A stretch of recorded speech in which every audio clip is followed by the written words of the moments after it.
Hey everyone, and welcome to a new section. And in this section, we'll be building out this mini students management system. And yeah, we'll basically cover the CRUD operations that any web application needs. So as you can see, we are displaying the data, and we will also implement adding new records, as you can see. And along with that, we'll also implement dependent dropdowns. So whenever we select any class, then based on the selected class, as you can see, the sections will be populated. So yeah, we'll be looking at how we can implement dependent dropdowns using the Laravel APIs and watchers in Vue.js. And we'll also look at how we can edit these records. So as you can see, all the data is synced accordingly on the edit page. And we will also look at how we can delete these records. And later, at the end of this section, we will also look at how we can implement search functionality in this project itself. So if I go ahead and type something, then as you can see, as soon as I start typing, the records are filtered accordingly. And this data will also be maintained in our URL. And if we go ahead and reload, then as you can see, the data is being populated from the URL. So yeah, we'll be looking at that as well. And I also forgot to mention that we will be implementing server-side paginations. So yeah, as you can see, we'll be implementing paginations without any page refreshes. And we'll also look at how we can preserve the scrolling behavior so that the user can have a really good user experience. And you might have noticed one more thing in here, that is the search value is also being maintained here as we are paginating between these records. So yeah, we'll be looking at how we can achieve this in Inertia using Vue.js. So yeah, this is kind of a tricky thing to implement, but yeah, we'll be looking at how we can tackle this, and we'll learn a lot of stuff along the way. So yeah, this was just a quick intro about the stuff that we'll be covering in this section, and I'll see you guys in the next one. Okay, so the first step is to set up our project, and we'll be using the Laravel installer to install a fresh Laravel project. And as you can see in here, I'm using a terminal called Warp, and it is only available for Mac. So yeah, I can't really do anything about that, but I think it's available for Linux. So yeah, you can go ahead and check out their official website on warp.dev. And again, I'm going to use the Laravel installer to install a new Laravel project.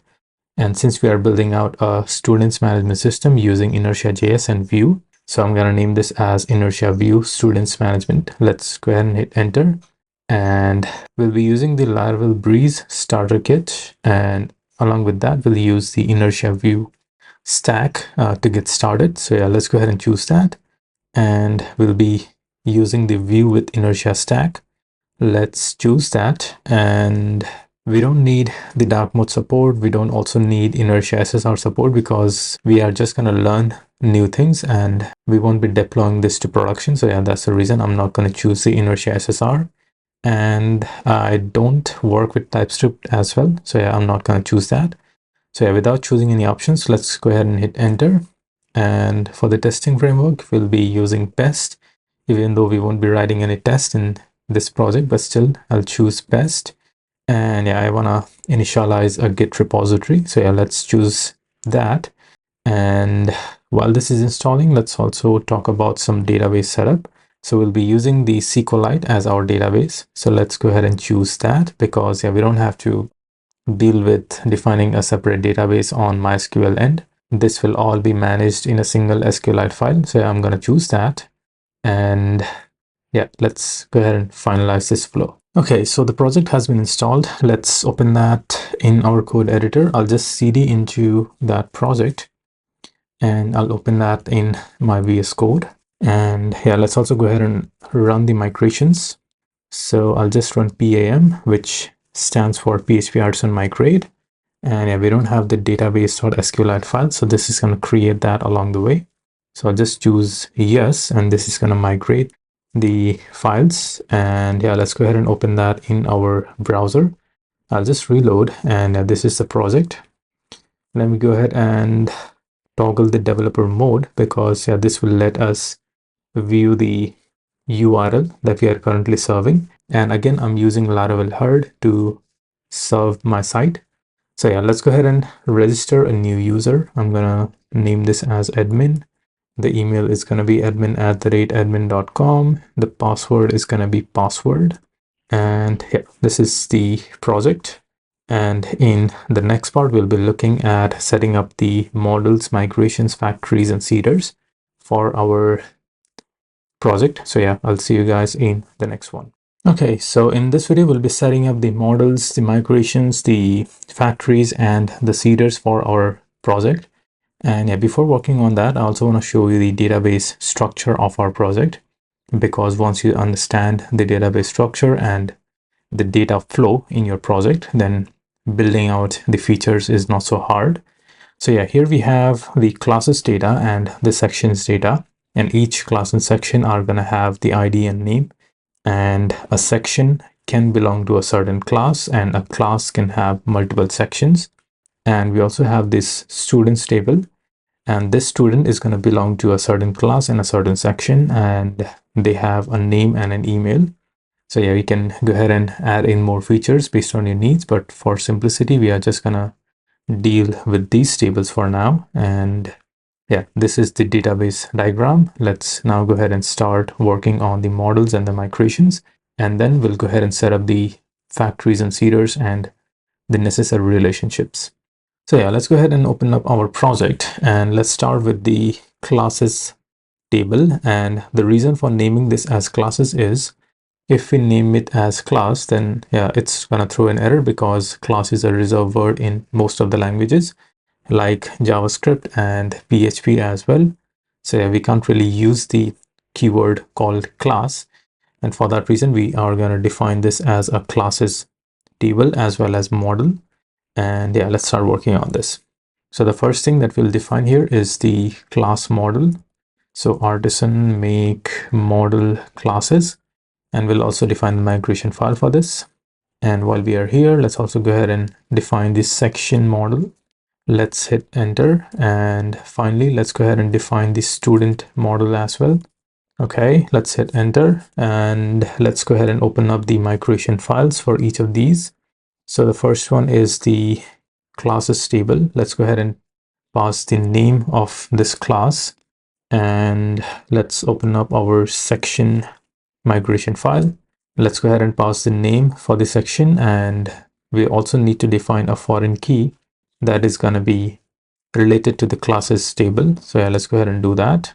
So table for an ID of class ID is going to be constrained to the classes table, and we can define the foreign ID as class ID. So yeah, that makes sense. Let's open up our students migration file, and let's go ahead and define the foreign keys for this. So this is going to have the foreign key of class ID and section ID. So I'll just copy this and pass the class ID. And I generally like to define the foreign keys at the top, because this gives us the idea about the relationship that this table has. And yeah, we have the name and the email. So let's go ahead and pass that. And yeah, you can pass in other constraints like unique and all the other stuff. That's all up to you. But yeah, for now, I'll just keep it like this. And let's go ahead and now migrate these. Okay, so let's go ahead and do that. But since we are also going to define the seeders and the factories, so yeah, we'll do that at the end of this video. Okay, so let's also go ahead and open up these models. So let's start with the classes model. Let's go ahead and define the fillable properties, and you can go ahead and define the guarded as well. That's all up to you. But yeah, for now, I'll go ahead and define the fillable property, and let's go ahead and do the same for our section model as well. This is going to have the name and class ID, and let's open up our student model as well. This is going to have name, class ID, section ID, and the email. So let's go ahead and pass that. Okay, and let's start with the factories now, since we are going to deal with the seeders. So yeah, we need the factories. So let's start with the classes factory. So PHP artisan make factory. Okay, let's define the student factory. And let's also define the classes factory. And finally, let's define the section factory. Okay, let's go ahead and work on this student factory now. And for others, we don't have to do anything, because we'll be populating these values from our seeder. but for the student factory, we need to pass the name and the email.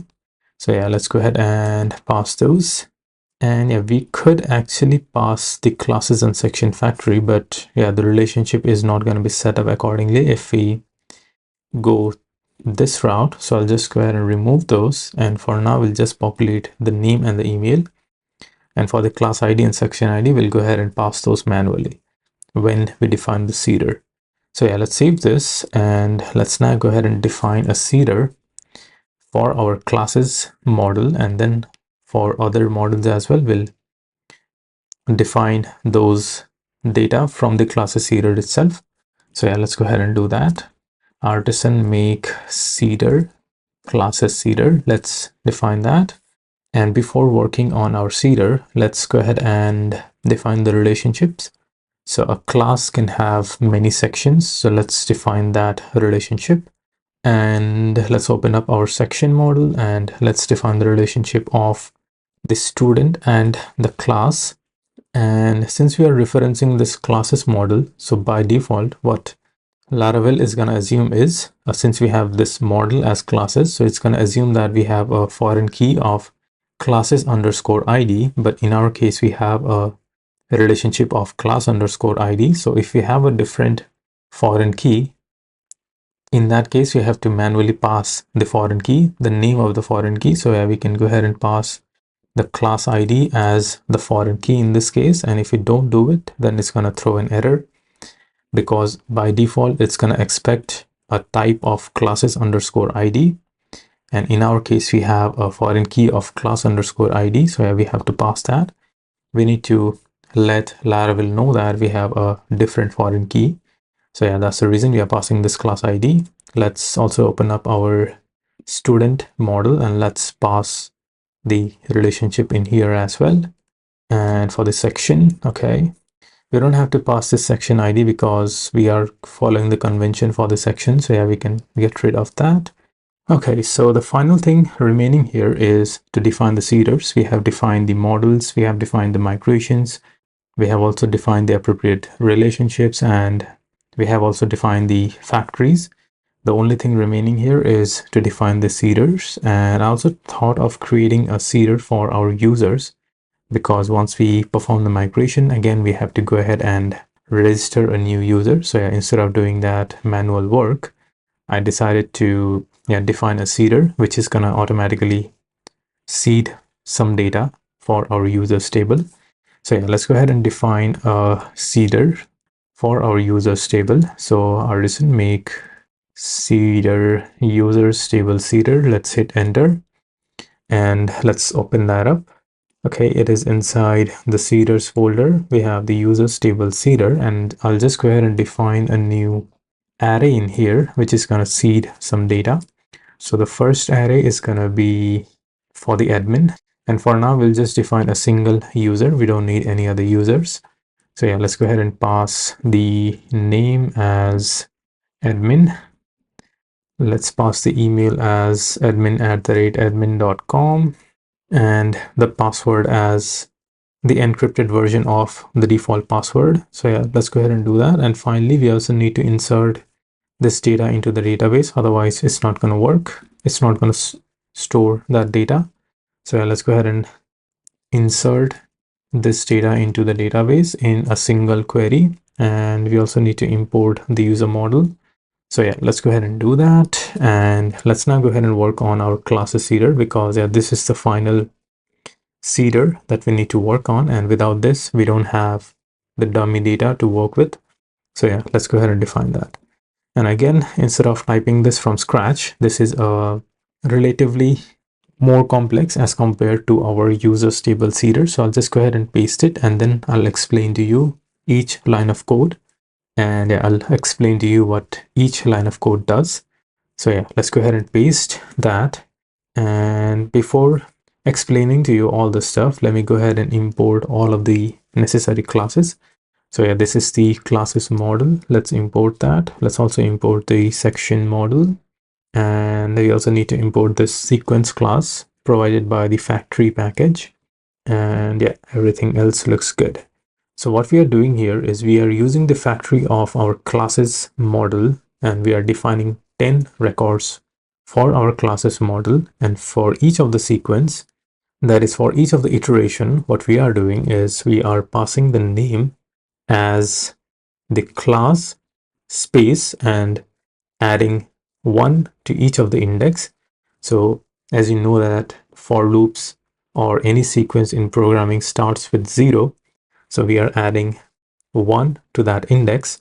So for the first sequence, since the index is going to be 0, so we are naming our class as class space and then 1. And for 10 sequences, this is going to be ranging from 1 to 10. And again, each class has a section or multiple section, and we are defining 2 sections for each class by passing the count of 2, and we are passing the state method, and this will basically grab each of these sequences for each of the iteration. So since in this case we are defining 2 sections, so for the first iteration this is going to grab this sequence, and for the second iteration this is going to grab this sequence. And if we had, let's say, 4 sections defined for each of the class, then this would iterate between these 2 sequences. So for the first it would grab this name, for the second it would grab this name, for the third it would again grab this name, and for the fourth it would take this data. So yeah, sequence is basically iterating over all the possibilities for each of the iteration. So yeah, that's how the sequence thing works.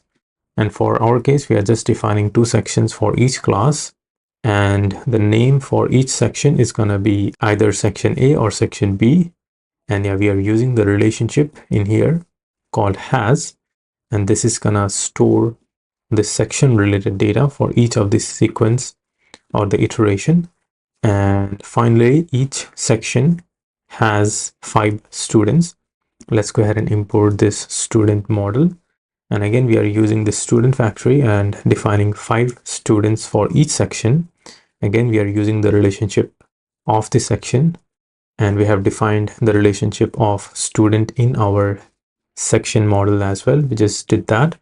And again, we are passing the state, and for that state we are passing the array of attributes, and we are injecting the current section, that is this section that we are creating. Let's say for the first section this is going to have section A, and that section is being injected in here, and we are basically overriding the default attributes of class ID and passing the class ID of the current section model. And finally we are creating these records. So yeah, this is going to store all of these configurations into the database. So yeah, this is the whole configuration for our student table along with the classes and section tables. So let's go ahead and define these in our database seeder, otherwise it's not going to seed the data. So let's open up the database seeder and call these one by one.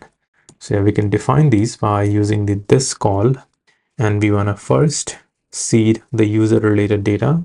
The sequence doesn't really matter, but still we want to seed the users first, and then we will run the classes seeder. So yeah, that's done. Let's now go ahead and run the migrations, and let's also seed the data. So what we can do here is we can run artisan migrate fresh, and along with that we can pass the seed option, which is also going to seed the data. Okay, let's run that command, and we have some errors in here. This is probably related to the relationship. So insert into sections name and classes ID. So this is assuming that we have a foreign key of classes ID and where did that happen. So on the classes seeder, one table sections has no column name classes ID. Insert into sections, and let's try to look into the line. Okay, line number 41. Let's open that. Okay, this is actually the create method, so we can't really debug this. So let's open up our models accordingly. Okay, let's open up our classes model, and okay, from our classes model we are referencing the sections table, and we are passing has many section, but we have not passed the foreign key to this, and Laravel is going to assume that we have a foreign key of classes underscore ID in here as well, because we are referencing this relationship from the classes to the sections. So yeah, this is going to assume that we have a foreign key of classes ID, and that's the reason this is throwing an error. And as you can see, we are referencing our classes model and defining the sections relationship, and on our classes header we have referenced this accordingly. So yeah, I think this is the issue. So let's go ahead and pass the foreign key that we have in our sections model. That is, these two are referenced by this class ID. And let's now go ahead and give this a try. Artisan migrate fresh dash dash seed. Okay, seems like this worked. Let's now go ahead and look into this database in our database client. So I'll go ahead and open that up. Okay, so this is the database file. Let's go ahead and look into the classes table. And as you can see, we have classes from 1 to 10. This is the configuration that we defined in our seeder.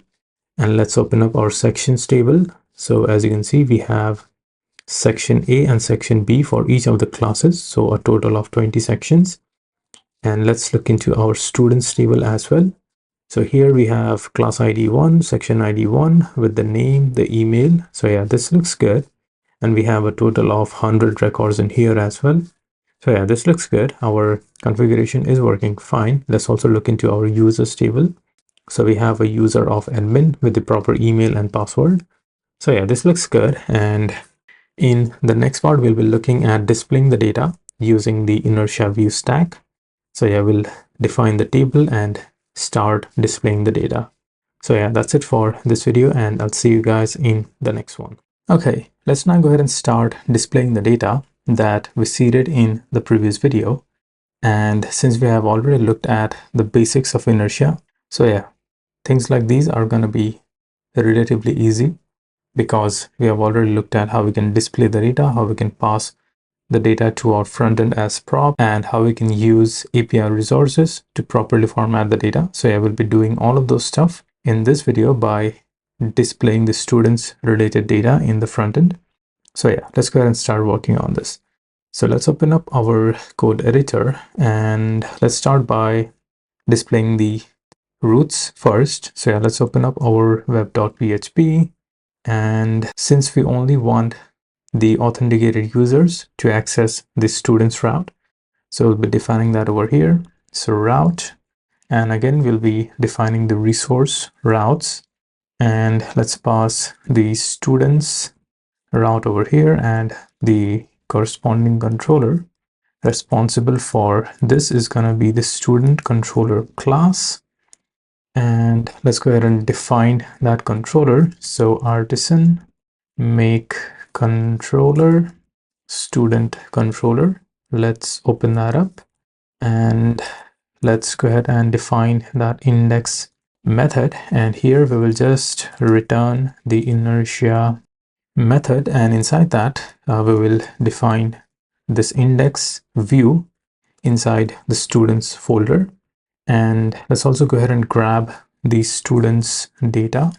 So the students are going to be grabbed from the student model, and let's also import the student model. And while we are here, let's also go ahead and format this data accordingly using API resources. So I'll just wrap this and call the student resource collection. And again, we haven't defined this. So let's go ahead and define that over here. So artisan make resource student resource. And okay, while we are here, we also need to format the data of our classes and sections. So yeah, let's also go ahead and define those. So we need to define the classes resource to properly format the class related data. So let's go ahead and define that, and let's also define the student resource. Okay, section resource actually, because we have already defined student resource. So let's hit enter, and let's import the student resource.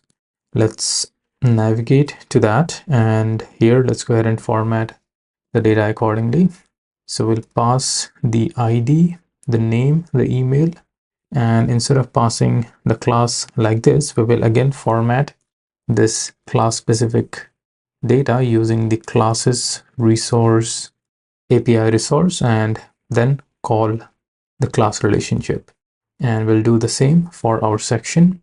So I'll use GitHub Copilot to generate that data. And since all of these are in the same folder, so we don't have to import them. Okay, so this looks good. We are displaying the ID, the name, the email, and the class and section related data. And we can even apply the when loaded to only pass these data when we are eager loading. So yeah, let's go ahead and do that as well. So this, when the class relationship is loaded, only then we want to pass this data. And we have looked into this in the previous section as well. And let's also go ahead and do the same for our section relationship. Okay, and on our student model, let's open that up. And here let's implement the width property to eager load the relationships. So protected width, and we want to load the class and section relationship, which are defined over here. So now whenever we load any student related data, the class and section related data will also be eager loaded. So yeah, that's done. Let's now go ahead and continue working on our flow. So this is also done. And on our controller, let's go ahead and pass the students related data. And now on our index.vue, okay, we also need to import the student controller on our web.php. So that's done. And let's now go ahead and work on the front end stuff. So on our resources, JS pages, let's go ahead and define a new students folder. And inside that, let's define that index.vue component. And here I'll just go ahead and paste the design, and then we will continue working on this. Okay, so I'll just go ahead and paste the design, and there are a few things that we still need to configure in here. Like we have this magnifying glass, which is a Vue component, and yeah, we still need to define this. So if we go ahead and try to render this, then it will throw an error. So yeah, let's go ahead and fix this first, and then we will look into the design. So yeah, we have to define this magnifying class inside the components icons namespace. So let's go ahead and do that. So here I'll define a new folder called icons, and inside that, let's define this magnifying class.vue component.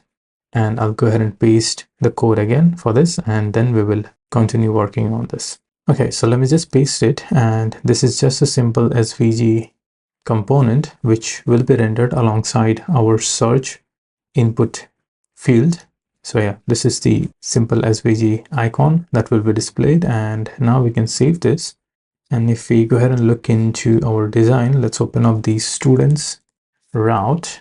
Okay, we need to run the npm run dev command.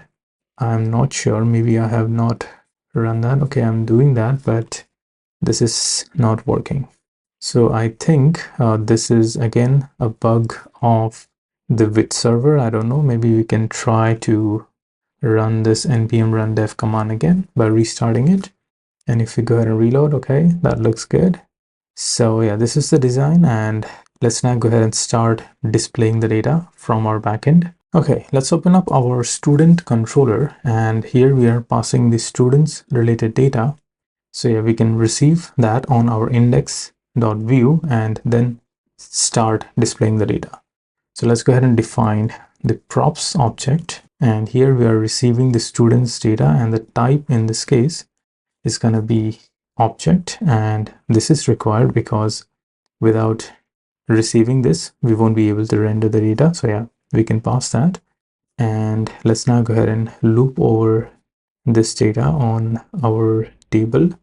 So here we have the table head. I'll just fold it, and here we are displaying the tr. So let's loop over this tr. So we for student in students, so we are receiving the students as our prop, and we are naming each of our iteration as student.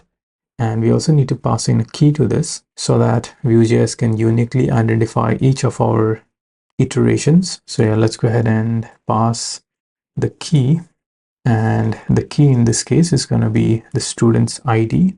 And one more thing that we still forget in here is, since we are passing this data by wrapping it inside our resources, so what we need to do here is we need to access this data by calling students.data. Otherwise it will throw an error because our data will be wrapped in this data key. And now we can go ahead and display the student's ID. So let's go ahead and display the ID. Let's go ahead and display the student's name. Let's also display the student's email. And here, since we are also passing the classes related data, so yeah, we can access that by calling student.class.name. And we can also access the section data by calling the student.section.name, and this should be student instead of students. And here we can display the date it was created on, and we haven't passed that data, I think. Okay, we have not done that. So let's go ahead and pass the created at date by formatting this properly. So instead of that, I'll just go ahead and do formatted date string. Okay, and let's go ahead and display that. So student.created@, and for the edit and delete buttons, we'll work on this later. So let's go ahead and save this, and yeah, this looks good, but the created@ date is not displayed. So what could be the issue? Okay, we have the date, but still it is not rendered. So let's go ahead and look into it. So we have the student resource and we are grabbing this created@. Let's try to pass today's string. Let's see what's going to happen. Okay, that works. Or we can also do toFormatted date string. I think I misspelled this, or I passed a wrong method name. So yeah, that could be an issue. And if we now go ahead and reload, okay, this looks good. So I'll pass this as our formatted date string. And yeah, this looks good. So we have finally displayed all the data, and we have also used the API resources to properly format our data. So yeah, in the next video, we'll be looking at implementing the paginations. So yeah, that's also going to be an interesting one. And currently we are displaying all the records, as you can see. So yeah, we'll be looking at how we can implement server-side paginations. So yeah, I'll see you guys in the next one. Okay, let's now go ahead and start implementing paginations. And there are multiple ways to do this. And we could use any third-party packages to implement paginations, but still I wanted to implement this ourselves from scratch. And the reason to implement this ourselves is we might learn a thing or two while implementing this from scratch. So yeah, we'll be implementing the whole flow, and these will be server driven paginations. And by that I mean to say that whenever we fetch any data, that is, let's say from page 1 to page 2, when we try to fetch the data, they will be fetched from the server. And yeah, there's two ways of pagination. One is client side, where all the data is loaded at once and the pagination is performed on the client side. And there's server side paginations as well, where the server will limit the data accordingly, and upon request will further pass additional data, that is the paginated data. So yeah, we'll be implementing the server-side pagination, which is actually a preferred way to paginate because it is more performant, and yeah, it's more memory efficient as well because we don't have to load all the data on the client side. So yeah, let's go ahead and start working on this. So instead of loading all the data in here, let's go ahead and start paginating on our backend first. And by default, 15 records are loaded in each pagination. So yeah, let's go ahead and pass 10 records because we want to load 10 records on each pagination. And now if we go ahead and reload, then as you can see, only 10 records are loaded initially. And when we navigate to another page, let's say if I navigate to page number 2, then the data from 11 to 20 will be rendered here. So yeah, this is the server-side pagination, and we now need a few links over here where the user can click on those links, and then we will be using Inertia to fetch those data and update our table accordingly. So yeah, let's go ahead and start working on this.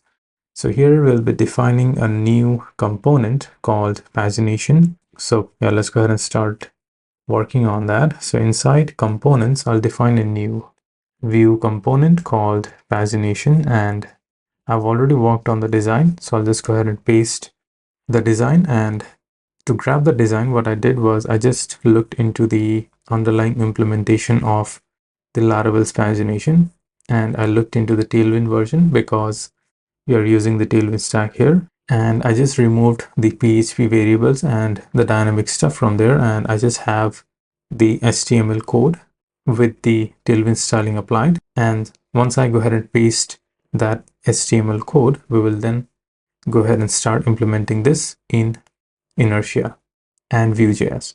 So yeah, let's go ahead and paste it, and then we will start working on this. Okay, so this is the design of our pagination component, and here we are just displaying some dummy placeholder data. That is the range of the data and the total results. And here we have the buttons, which are actually clickable buttons as links, and when they click on it, then we will programmatically navigate the user to that specific page. And yeah, let's now go ahead and render this on our index page. So here, instead of this links div, I'll just go ahead and replace that with the pagination. So let's pass that, and let's also go ahead and import that from the components pagination.vue namespace. And if we go ahead and reload, okay, as you can see, we have this data being rendered here. And one more thing that I want to mention here is, let's open up the pagination.vue. Then as you can see, we are conditionally applying some classes in here. So we want to apply these classes if the current page is active, and we will be applying these classes if it is not active. So I will be updating this later, but for now I've just passed these Boolean values. So yeah, just wanted to give you an idea about that, and let's now go ahead and start working on this. So on our index.vue, we are receiving the student's prop. So let's go ahead and log this data because there's some pagination related data as well on this student's prop, and we can do that by calling usepage dot props dot students. So let's go ahead and pass that, and okay, this is giving an error now, and we need to import that. So let's go ahead and do that. Okay, let's try to import that from here using VS Code, and let's go ahead and open up the dev tool. Let's open up our console, and use page is not defined. Okay, so here we have this proxy, which is an object, and let's open up the, okay, let's try to open the target. And here, as you can see, we have the data that we are currently rendering in here. So these students data are currently rendered, and along with that, we also have the links data, as you can see. So we have the first, the last, the next, and the previous. And the main pagination related data is on this meta object. As you can see, if we go ahead and fold it, then as you can see, we have the current page data, we have the range from which the data is being rendered, that is from 11 to 20, and we also have the total data, as you can see, and we also have links in here. So all the links that we can navigate for performing the pagination are inside this links object. And yeah, we can just use this meta object to basically perform the pagination. So yeah, let's go ahead and make use of this meta object and start displaying the links, and we can also display the range and all the active and inactive states accordingly. So yeah, let's go ahead and start doing that. So on our pagination.vue, what we can do here is we can pass the students data to our pagination component. And okay, let's navigate to that.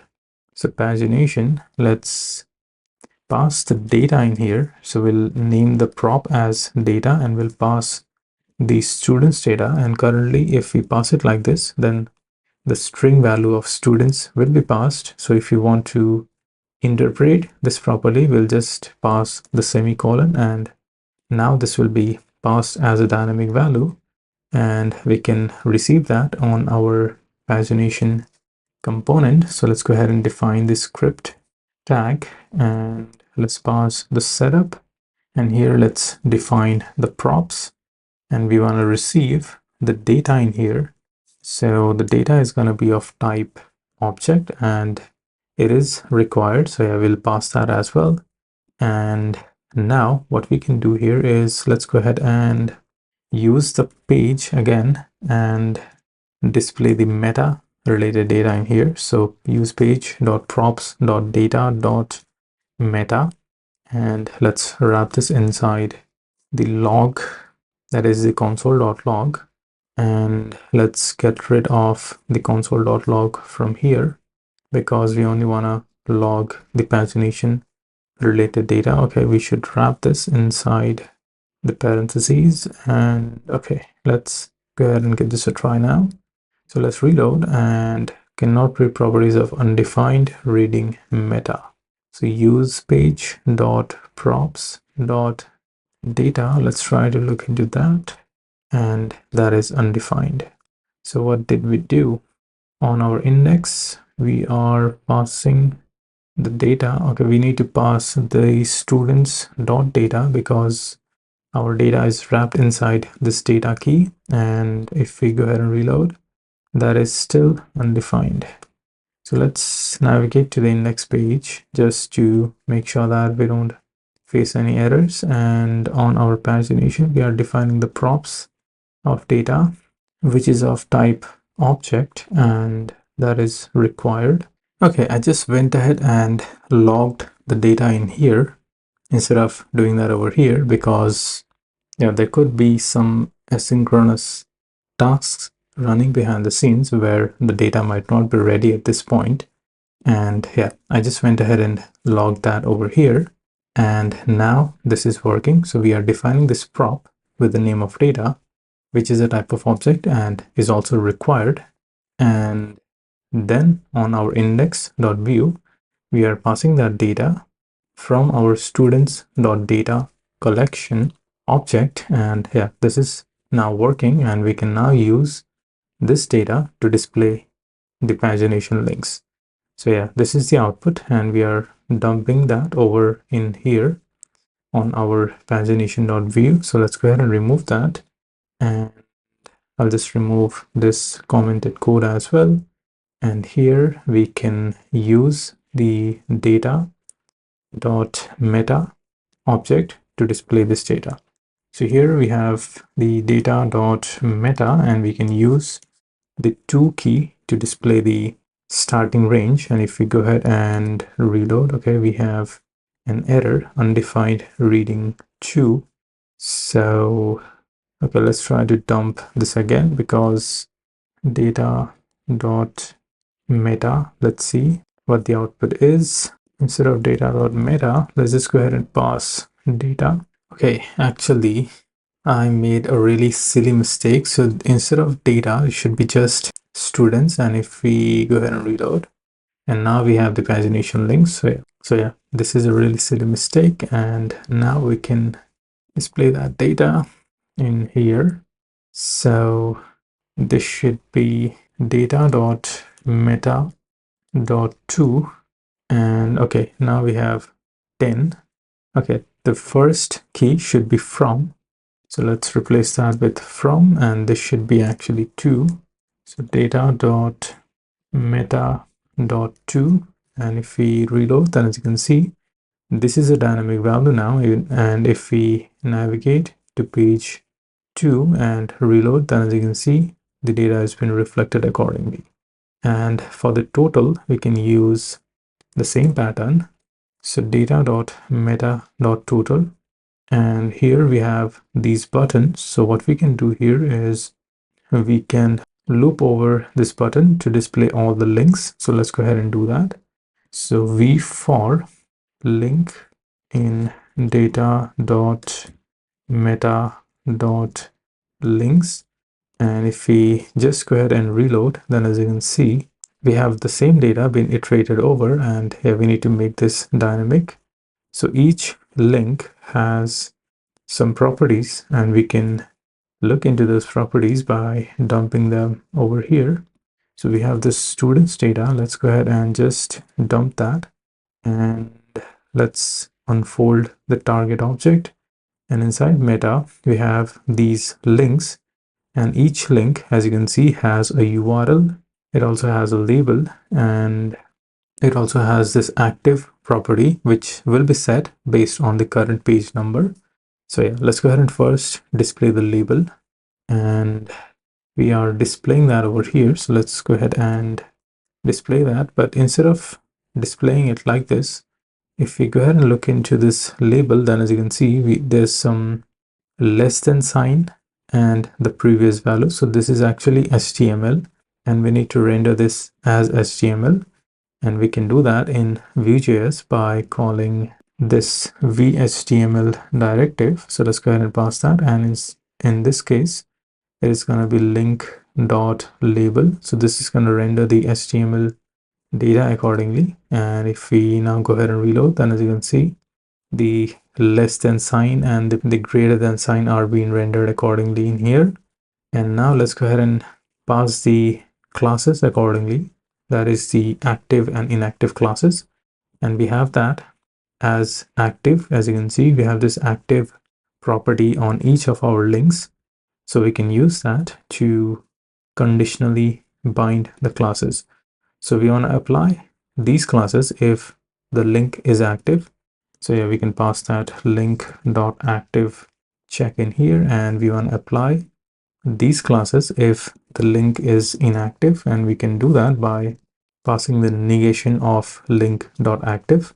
And now as you can see, the page 2 is active currently, and that is being highlighted over here. And if we go ahead and navigate to page 1, then as you can see, this is active. So yeah, this is working properly. And we also want to apply some other attributes to this. As you can see, if we are on the first page, then we want to disable this previous button. And if we are on the last page, then we want to disable the next button. So yeah, let's go ahead and do that as well. And we can easily do that by passing conditional attributes over here. So we want to disable this if the link is active, or if there's no link dot URL property.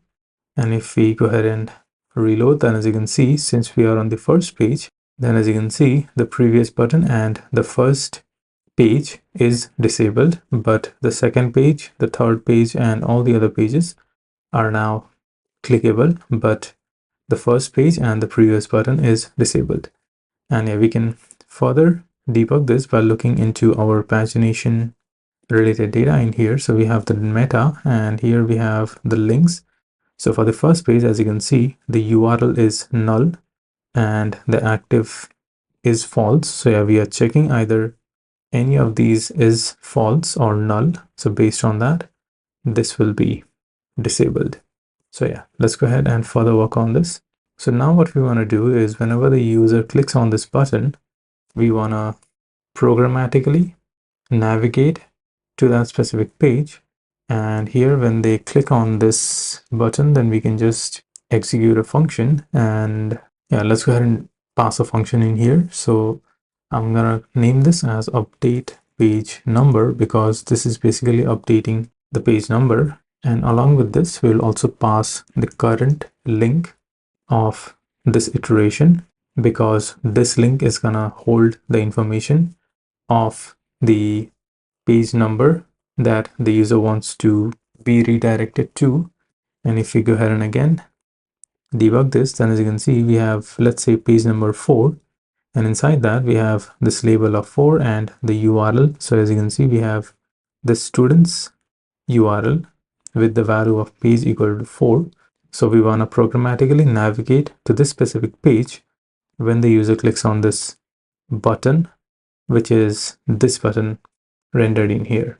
So yeah, along with this button, when we call that method, we also want to pass this link so that we can programmatically visit this specific page when they click on this button. So yeah, we have passed that link now, and we also want to prevent the default behavior. So I'll just pass that prevent modifier to this, and let's now go ahead and define this update page number over here. So we have the define prompts. Let's go ahead and define this update page number, and along with that we'll also get the link. And here what we want to do is we want to get the page number first. So what I will do is I'll just define a new variable called page number, and we want to split the URL by the equal to sign. So let's go ahead and pass that, and we want to grab the first index of that, and I'll log this value, whatever we get over here, to let you understand what's happening in here. And if we go ahead and reload, okay, we don't have any errors. And if I go ahead and let's say click on page 2, then as you can see, since we are splitting this link using this equal to sign, and we are grabbing whatever is on the first index of that, we will get the actual page number. And now we can actually visit that specific page using the router that we have discussed in the first section as well. So yeah, let's go ahead and now work on that. So yeah, let's go ahead and use the router helper of Inertia, and we want to visit the /students route, and we want to pass the page parameter along with this router, and the page in this case is going to be the page number that we have. And along with this, we'll also preserve the scrolling behavior. But first, let's try to implement this. Let's see how this is gonna behave, and then we will fix some possible issues. So yeah, let's now go ahead and give this a try. And as soon as I click on page 2, then as you can see, we were navigated to the top of the page, and we are now redirected to the page number 2. And along with that, all the data is reflected on our page. As you can see, the results are being updated accordingly. That is, the range is being reflected in here, and the pages are being rendered accordingly. So we are currently on page 2. So the active status is being rendered here, and the previous link is also active. So yeah, everything is working fine. And if we go to the 10th page, then as you can see, the next page after the 10th is disabled because we don't have any links in here. So yeah, everything is working fine, but as you can see, we have this scrolling issue where if we click on the pagination link, then we are navigated to the top of the page. So yeah, we want to prevent that, and we can do that by passing some additional parameters in here. So we want to preserve the scroll behavior of this page. And if we now go ahead and reload and give this a try, then as you can see, the scrolling behavior is now preserved, and this gives a really smooth experience to the user. So yeah, this is really good experience. And one last thing that I want to fix here is, along with the loop that we are performing in here, I also want to pass a key to this, because whenever we are iterating over some items, we also need to pass the key. And in this case, I'll just use the index of this loop by passing the index in here, and we can pass that key to this by calling this key and then pass the index. So yeah, just wanted to make sure that we are passing a key to prevent some possible issues that we might face in the future, and everything is working fine, as you can see. So yeah, we have finally implemented server-side paginations, which are really efficient because these will only be loaded when the user clicks on these, and they are being grabbed from the server. So yeah, this is really performant, and we have implemented this from scratch using Inertia.js. And I know that this video got really lengthy, but I hope that you learned some new stuff along the way. And in the next part, we'll be working on the create flow. So yeah, we'll work on that in the next video. Okay, let's go ahead and start working on the record creation flow. And in this video, we'll just go ahead and render the page and work on the design and set up the form. And in the upcoming video, we'll go ahead and implement the dependent dropdowns. So yeah, let's go ahead and start working on this. So let's open up our code editor and let's start with the controllers first, because we have been following the convention to start with the controllers. So yeah, let's go ahead and define the create page. And here we'll just go ahead and render the create page inside the student's namespace. And along with this, we also need to pass the classes related data. So while we are here, let's also go ahead and do that. So we'll just grab the classes data and okay, let's import the classes model, and we want to grab all the classes. And since we have already defined the resource for this, so let's go ahead and wrap that inside the classes resource and call the collection. And now we can pass these data over to our create page. And okay, let's go ahead and define this create page inside the student's namespace. So create dot view, and here I'll just go ahead and paste the design, and then we will further work on this. So yeah, this is the design for our page, and we have some dummy data that we are currently rendering in here. So as you can see, we have an option with a dummy value of 1 and section A, and we also have the classes related data, and everything else is something that we have already discussed. So we have the name, the email, and yeah, this is a really simple template, but we still need to work on a few stuff in here. So what we can do here is let's open up our dashboard, because we will be grabbing some stuff from here. So I'll just copy the head and the authenticator layout code along with the template, and I'll work on other stuff accordingly. So yeah, I'll just paste that over here, and again open up the dashboard, and I'll copy the ending authenticator layout and paste that over here. Let's also go ahead and copy this block of code, because we need to import the authenticator layout and the head component. So yeah, let's go ahead and paste that over here, and this should now render properly. And instead of dashboard, this is going to be create student, and header looks good. Okay, this should be create student. And what else do we need? Okay, we need to hook this up in our front end. So when the user clicks on this add student, we need to render that. So let's go ahead and do that as well. So on our index, we have that button. So instead of this traditional A tag, we will be using the Inertia's link tag, and this also expects a prop of href, and here we can pass the route. So let's go ahead and pass that route over here, and the route in this case is going to be students dot create. And again, to interpret this properly, we need to pass the colon in here. So now if we go ahead and hover over the add student, okay, we need to define this as a link, otherwise it will not be a native link tag. And if we go ahead and reload, okay, this is still not working. So what's happening in here? So link href, and okay, we have not imported this link. So let's go ahead and do that from the Inertia.js Vue 3 package. And okay, this looks good, but this is still not being rendered as a link. So what we can do here is, okay, maybe we can remove this as prop, and let's go ahead and give this a try. Okay, so that works. So initially I tried to pass that because it was not rendering properly, and now this looks good.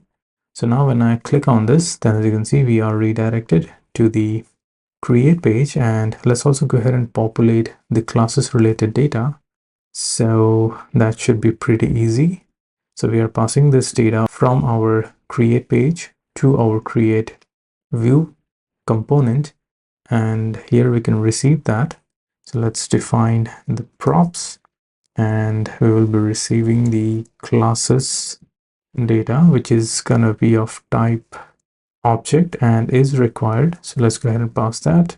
And now we can loop over the classes data in here. So we have a default value of selector class, so we'll keep that.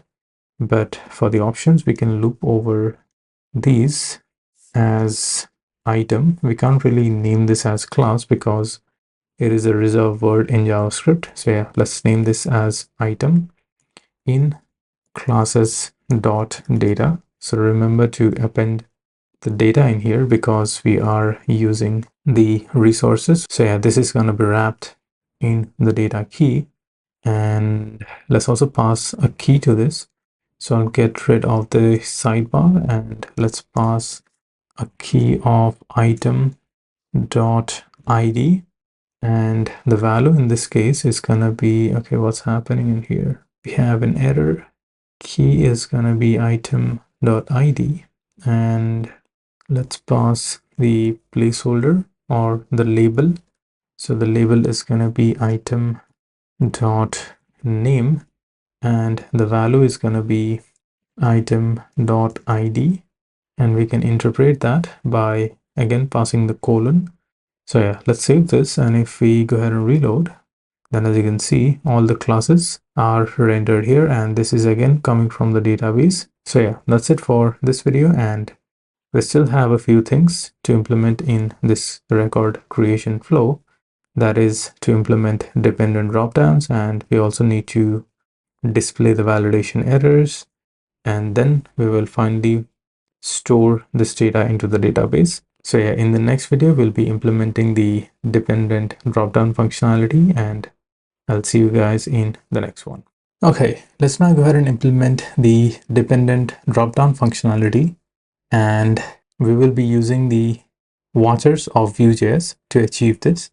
And the idea behind this implementation is we will just watch for the change in our class ID, and whenever that changes, we will just go ahead and execute a function that will fetch the section related data from the API, and we'll define an API to grab the sections based on a certain class ID. And yeah, we'll just go ahead and populate whatever data we get from that API into our form, that is the select form. So yeah, that is the general idea, and let's now go ahead and start working on this. And in the previous video, I mentioned that we would define the form and hook up the forms with our form helper. But yeah, I forgot that. So let's go ahead and do that in this video itself. So let's start by importing the use form from the Inertia Vue 3 package. And let's go ahead and define a new form. So I'm going to name this as form, and let's use the use form helper.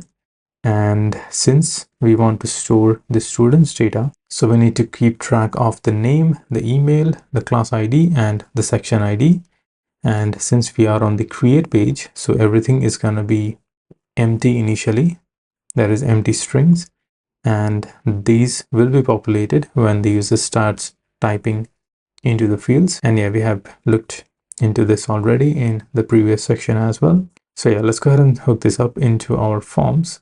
So we have the name, and let's go ahead and we model this with our form.name, and we'll work with validations later. Let's first go ahead and implement the dependent dropdown functionality, and we'll model our email with the form.email property. And for the class, let's model that with the form.class ID. And for the section, let's go ahead and model that with the form.section ID. So I'm using the GitHub Copilot to generate these codes, but yeah, sometimes it is not accurate and doesn't work as expected. So yeah, this is done. And how do we grab the section related data every time the class ID changes? So yeah, we can basically use a watcher to watch for this class ID, and whenever that changes, we will just go ahead and execute a function which will grab the sections data from an API.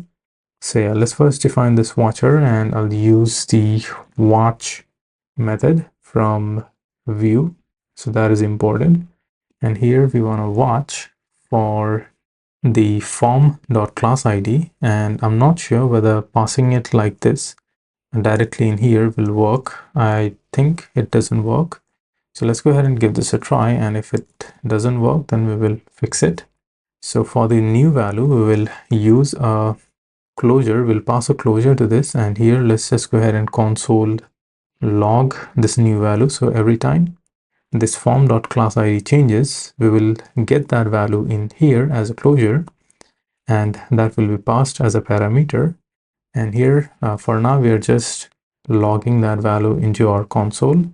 So if we go ahead and reload, let's also open up the inspector tool, and let's open up the console. And invalid watch source, yeah, this doesn't work. So what's actually happening in here is the form that we have defined in here is actually a reactive property, and to watch for reactive properties, what we need to do is we need to pass a closure and then define the reactive property as a return value. And if we now go ahead and reload, then as you can see, the error is now gone.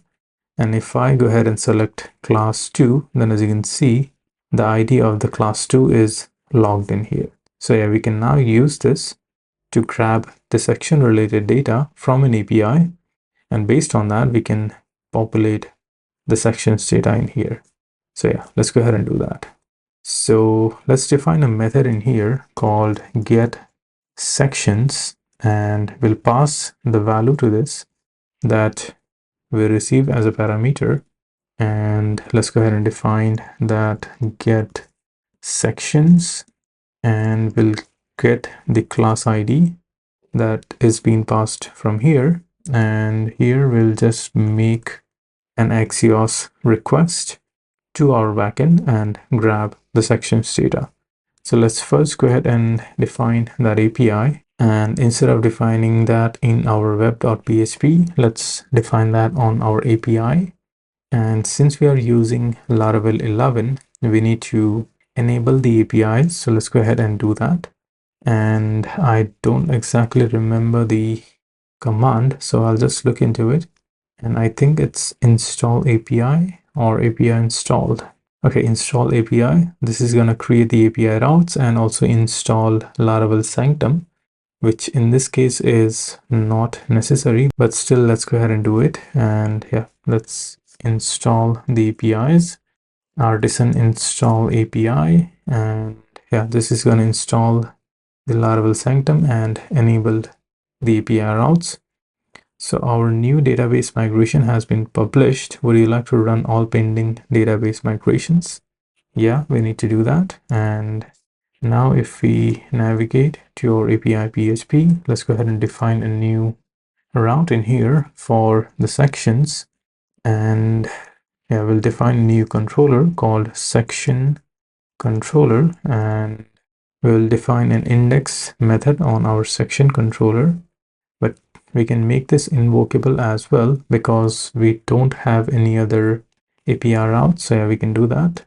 And we don't actually need a name for this. So yeah, I'll just skip defining a name for this. And let's also go ahead and define this section controller. And again, I'll use proper namespacing in here because that makes our project a bit more maintainable. So yeah, let's define this inside the API namespace because this is actually serving an API. So artisan make controller, we want to define this inside the API namespace, and the name of the controller is going to be section controller. So let's hit enter, and let's go ahead and define the invocable method in here. So public function invoke, and along with this we will also get the class ID, and I also want to validate that. So let's go ahead and define a new form request, which is going to validate the class ID that we receive as a parameter. And I'm going to name this as list sections data. This because this is essentially doing that. List sections request, I think that makes more sense. And let's now go ahead and define that again on a proper namespace. So artisan make request inside API. Let's define list sections request. Let's hit enter and let's go ahead and start working on this. So for this authorize check, I'll go ahead and pass true because we are making a request from an authenticated page. And yeah, we could go ahead and implement the authentication related checks in here, but I don't want to go so much deeper into this because this is not an API specific course. So yeah, I'll just go ahead and pass true for this case. And for the rules, we will implement the validation for our class ID. So that is required and should exist in our classes table. So yeah, that is the validation that we want to implement here. And now let's go ahead and import this form request class and let's grab the sections by checking for the request class ID, and we have defined this relationship already. Every section belongs to a certain class. So yeah, we should get valid sections now. And let's also go ahead and wrap these in our section resource. So let's go ahead and wrap them. So section resource collection, and then we want to pass the sections data. So let's also import the section resource. And yeah, we now should have the valid sections related data based on this class ID. And along with that, we are also implementing proper validations and we are formatting the data accordingly. So yeah, this looks good. Let's now go ahead and implement this API flow. Let's finalize this. So we can import this from the API namespace, and let's go ahead and make the request now. So on here, when we call get sections, we just want to make an Axios request, which is of type get. I think we have defined that already. So yeah, this is a type of get request, and we want to get the API / sections data. And along with that, we will also pass the class ID, which is the class ID that we are receiving as a parameter. So that's done. And then we will grab the response and let's pass that inside a function. And here we can just go ahead and console log whatever data we get when we call this. So yeah, let's go ahead and give this a try and let's see whether our implementation is working fine or not, and then we will further work on this. So yeah, let's go ahead and give this a try. I'll just get rid of everything, and the moment I select class 1, okay, we get uncaught in promise request field with a status code 404. So why is that happening? API sections, and we are defining that inside the API namespace because by default these are prefixed with API. Since we are using the .then convention, we don't even have to make this as async. 404 Axios error, bad request. So why is this happening?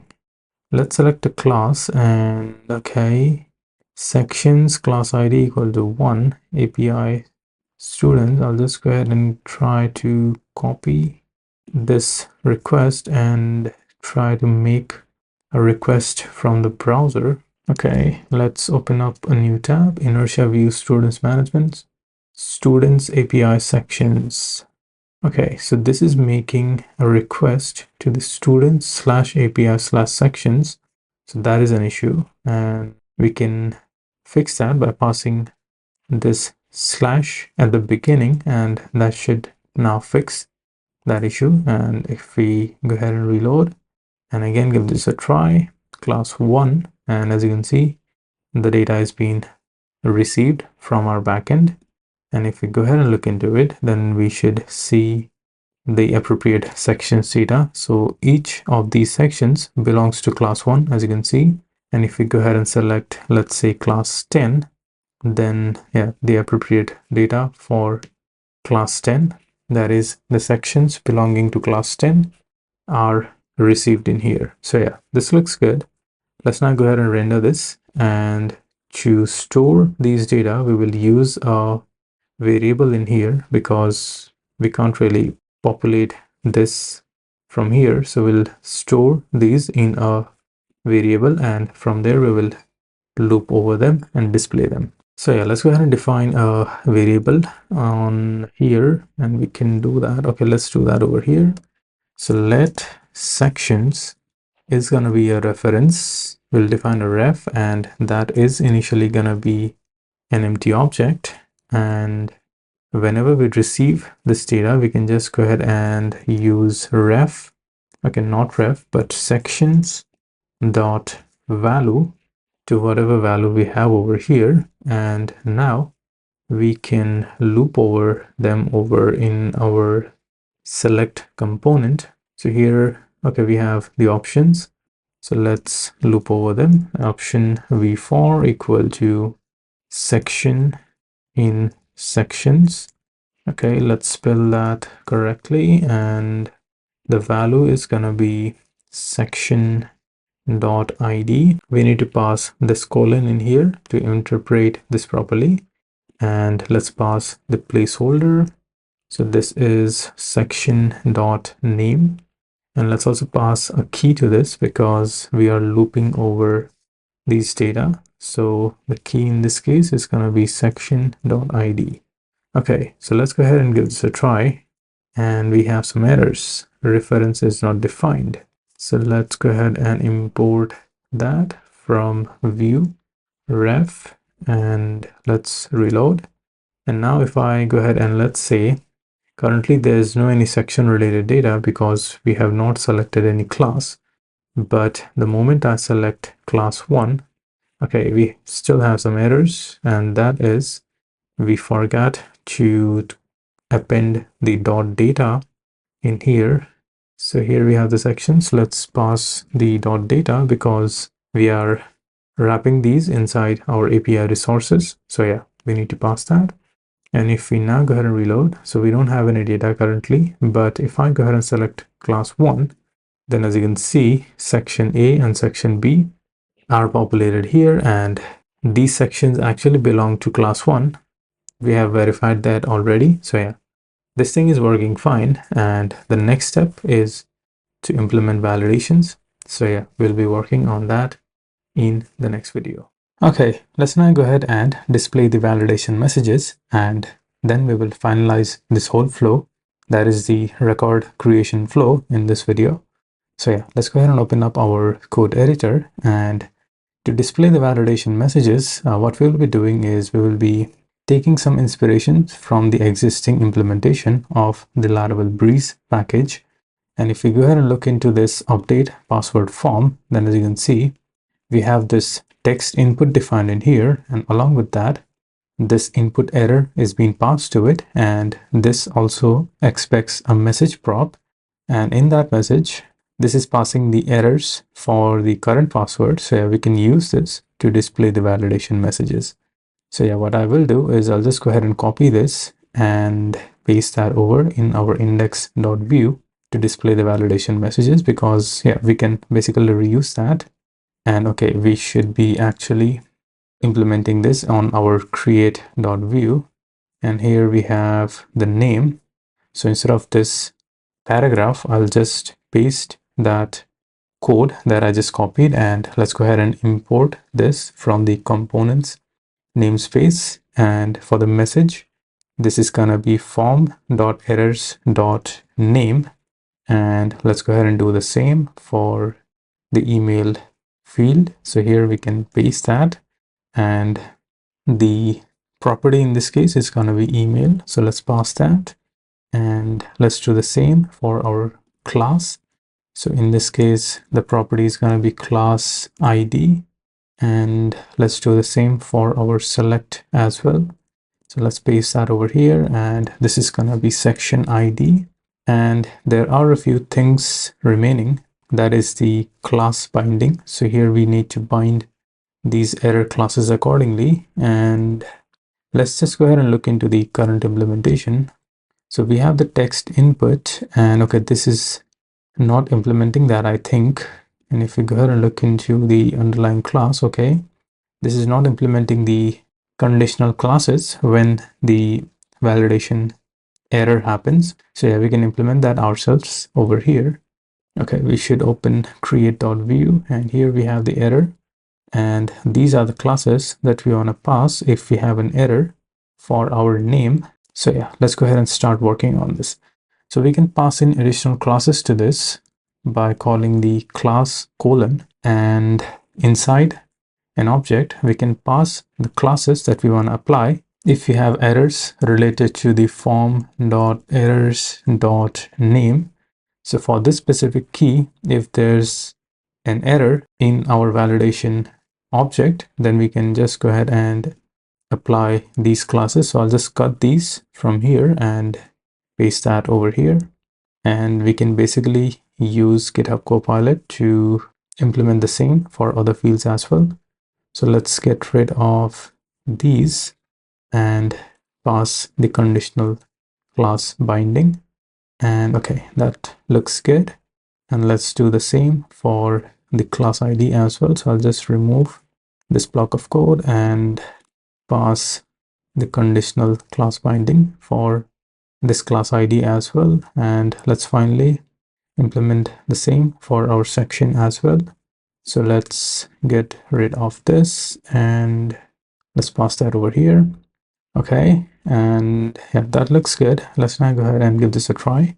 So I'll try to make a validation error, and okay, we haven't implemented this on our backend. So yeah, let's go ahead and do that as well.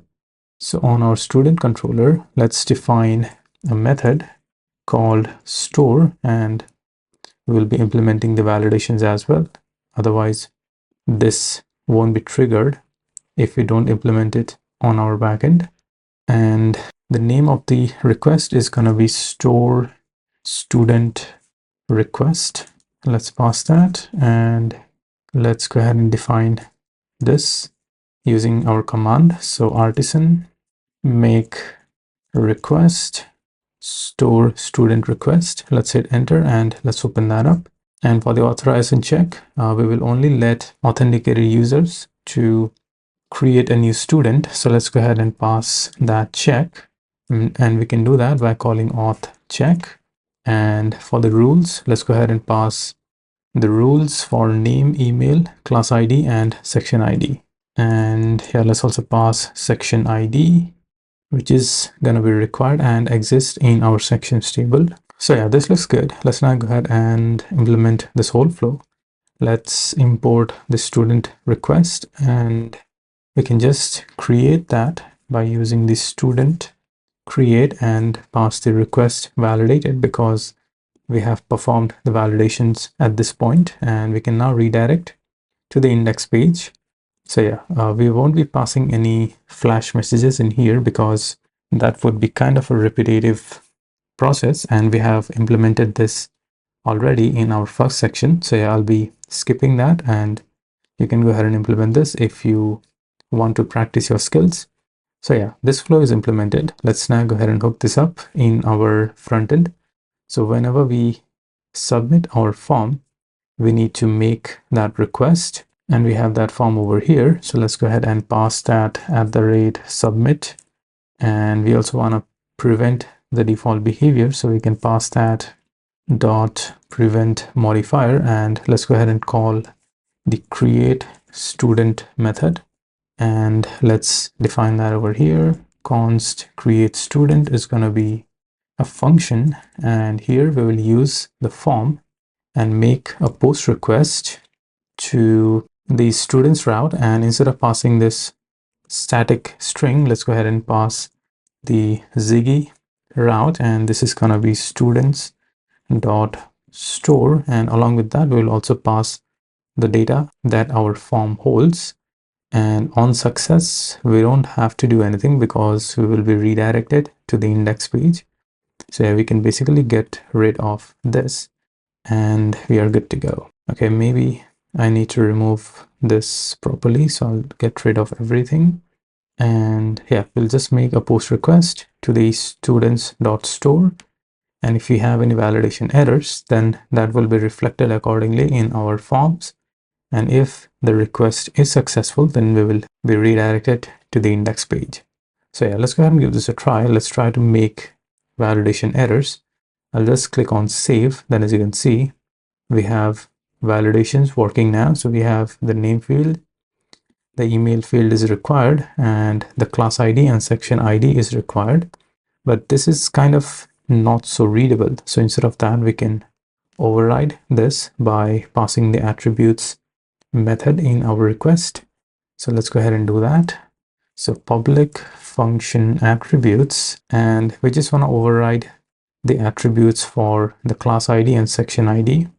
And yeah, we could also do the same for the name and email. This is also more readable.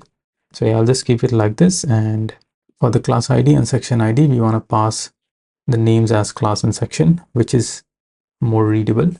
So yeah, let's go ahead and give this a try again. I'll click on save, and now the changes are reflected accordingly in here. And yeah, let's now go ahead and try to create a new record. So I'll pass some name. Let's pass an email address of somemail@gmail.com. And again, if you have other validations that you want to perform, like in this case, you could pass the unique validation check or any other validation that you want to perform. That's all up to you. And this is again Laravel related stuff. So yeah, this depends on the requirement. And for now, I think this makes sense. So yeah, let's go ahead and try to create a new student. I'll just choose class 1 and section A. Let's go ahead and click on save, and we are redirected to the index page. And as you can see, we have 11 pages in here. So that means the record was created. And if we navigate to the 11th page, then yeah, the record that we just created is stored in here with the appropriate class and section data. So yeah, this is working. And there's one more thing that I want to fix in here. That is, if we check our create page, then as you can see, we have this layout that we are extending on our create page, but on our index page, as you can see, we don't have that, and the design is a bit off. So yeah, let's go ahead and fix this in this video itself.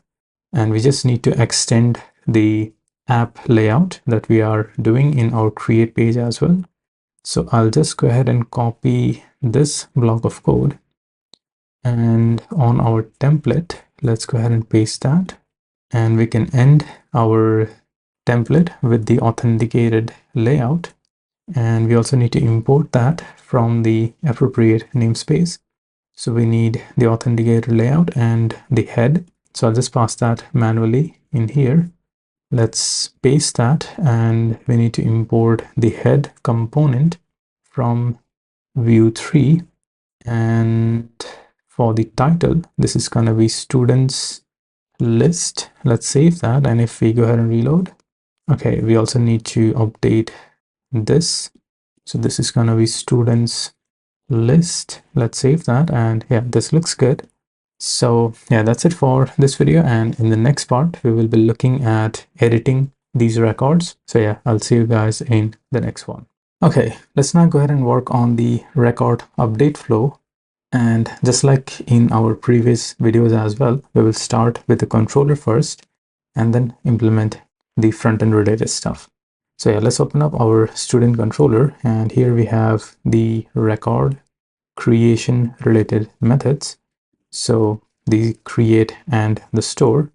So here, let's go ahead and define an edit method, which will render the student's edit component. So let's go ahead and define that.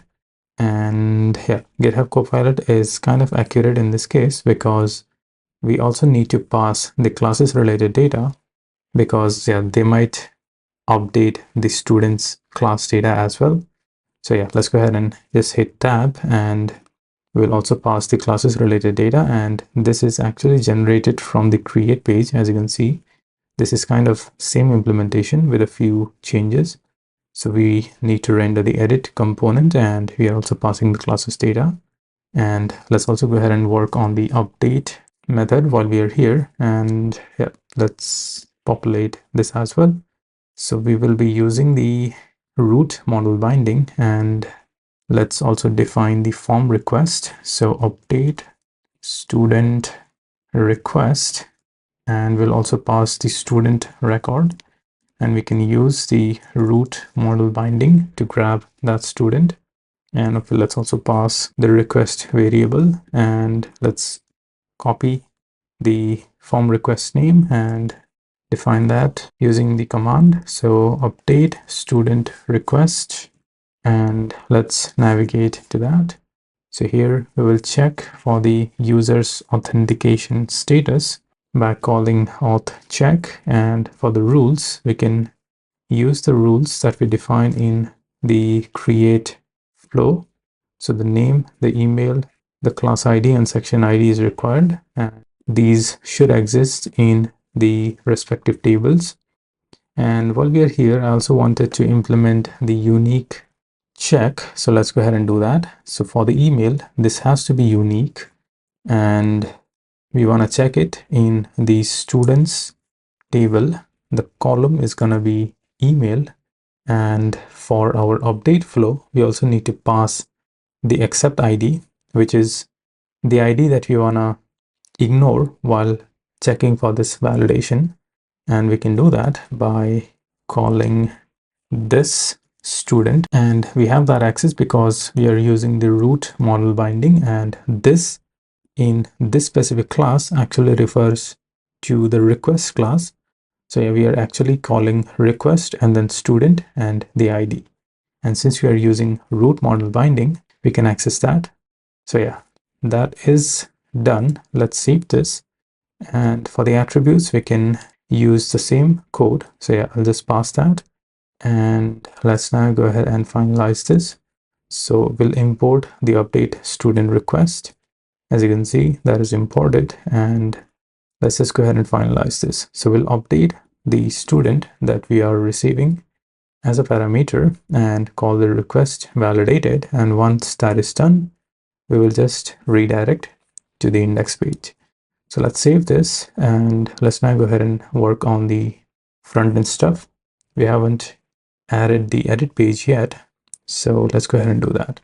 So I'll just navigate to this create.vue, and I'll just copy this and paste it again. And since this is going to be almost similar to the create flow with a few changes, so yeah, we can update that and make a few changes. So now we will be getting the student's ID as well as a prop in this page. So we need to do that. So on the edit page, we need to pass the student ID. And again, here we will be using the root model binding to grab that student, and let's pass that student. And to format that data, we can use the student resource API resource. And instead of this new convention, I'll just use the make convention because I prefer this syntax, and we have been doing this in our project along the way. So yeah, let's save this, and now we have the current record that we are editing, and we are sending that as a prop to this edit component. We can now access that over here. So along with the classes, we can also receive the student prop, which is again will be of type object and is required. So let's save that, and now we can populate our form with the prop that we are receiving over here. And yeah, we can use the use page. So let's go ahead and do that. So use page dot props dot student dot name, and okay, this is kind of inaccurate in this case. So instead of name, this is going to be email, this will be class ID, and this will be section ID. So yeah, that's done. And we still want to watch for the class ID, and yeah, this implementation will be same because whenever the class ID is changed, we want to execute this get sections method to grab the sections related to a certain class. And here, instead of create student, let's name this as update student, and instead of post, we want to make a put request to students dot update. And along with that, we also need to pass the student ID. And okay, what I will do is, instead of defining this use page everywhere, I'll just define a new variable called student and assign that to the student prop, and now we can replace all of this with a simple syntax. And on here as well, when we are calling the students.update, we can directly call student.id. And okay, let's see, we need to pass update student in here, and let's also update the title with update student. And when the user submits the form, we want to call update student, and everything else will work as usual.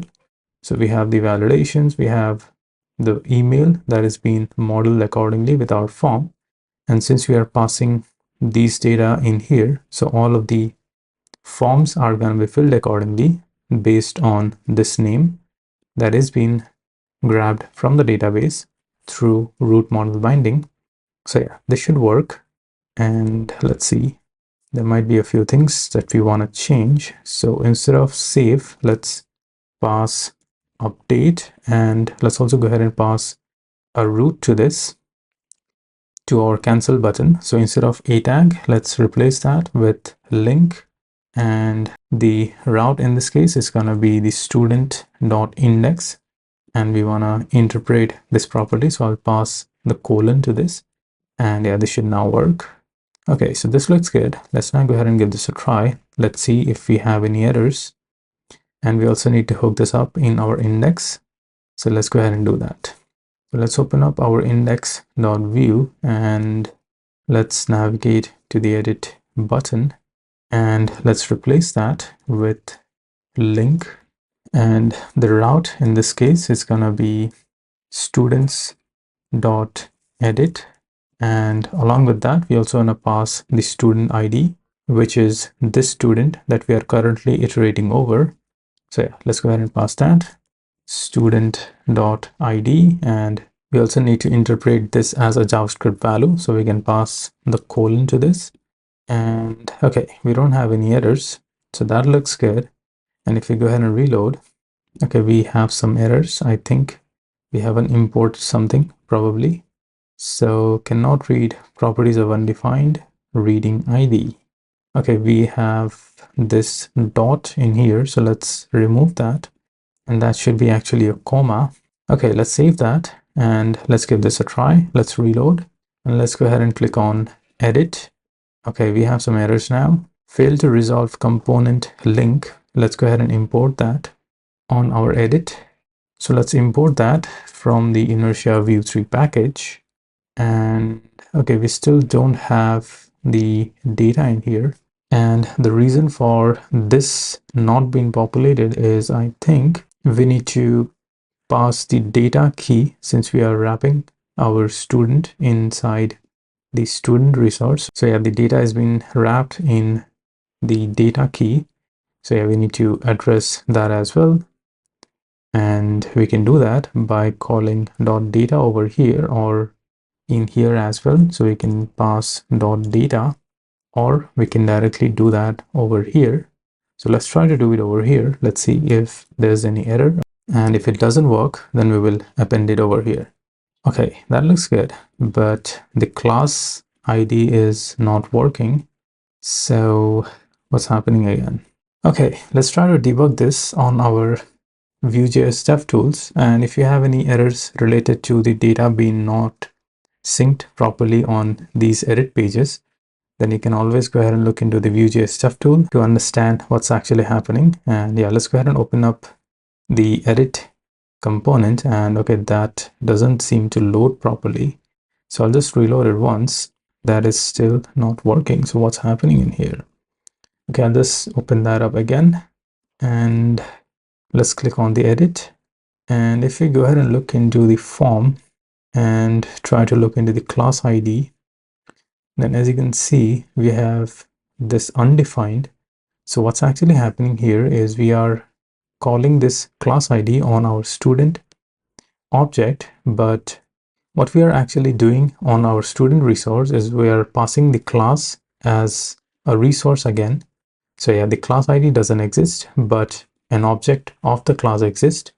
So yeah, we can actually reference that object by using class.id, and the same goes for the section. So let's do that as well. And here we also need to grab the section related data, since as you can see, we are not passing that data over here.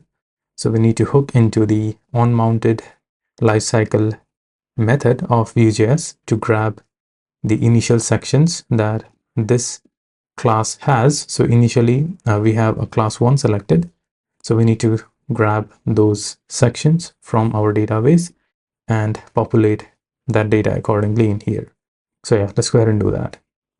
So let's call the onMounted over here somewhere. So I'll just call that in here, and let's pass a closure inside here, and we can just call get sections, and we want to get these sections based on the form.class.id, and we have defined that already. In here, as you can see, we only need to pass the class ID, and this is gonna populate the sections property accordingly based on the response. And yeah, that should populate the sections data accordingly. So yeah, let's give this a try, and okay, this should be class.id instead of class id.id.